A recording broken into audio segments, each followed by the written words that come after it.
ಮಂಡ್ಯ ಲೋಕಸಭಾ ಕ್ಷೇತ್ರದಲ್ಲಿ ಎನ್ಡಿಎ ಮೈತ್ರಿ ಅಭ್ಯರ್ಥಿ ಎಚ್.ಡಿ. ಕುಮಾರಸ್ವಾಮಿ ಅವರು ಗೆಲುವು ಸಾಧಿಸುತ್ತಾರೆಂದು ಫಲಿತಾಂಶ ಹೊರಬೀಳುವ ಮುನ್ನವೇ ಕಾರ್ಯಕರ್ತರು ಮಾಜಿ ಸಚಿವ ಡಿಸಿ ತಮ್ಮಣ್ಣ ಅವರಿಗೆ ಮೆಳ್ಳಳ್ಳಿಯಲ್ಲಿ ಸಿಹಿ ತಿನಿಸಿ ವಿಜಯೋತ್ಸವ ಆಚರಣೆ ಮಾಡಿದರು.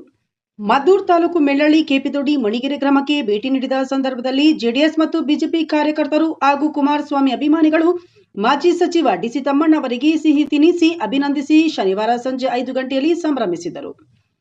ಈ ಸಂದರ್ಭದಲ್ಲಿ ಮಾಜಿ ಸಚಿವ ಡಿಸಿ ತಮ್ಮಣ್ಣ ಅವರು ಮಾತನಾಡಿ, ಎಚ್.ಡಿ. ಕುಮಾರಸ್ವಾಮಿ ಅವರು ಜಿಲ್ಲೆಗಿಟ್ಟಿರುವ ಅಭಿಮಾನದಿಂದ ಮತದಾರರು ಇಂದು ಉತ್ತಮ ಫಲಿತಾಂಶ ನೀಡುತ್ತಾರೆಂಬ ನಂಬಿಕೆ ಕಾರ್ಯಕರ್ತರಲ್ಲಿದೆ.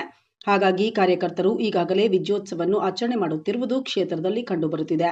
ಇದರಿಂದ ನನಗೂ ಸಹ ಸಂತಸ ತಂದಿದೆ ಎಂದರು.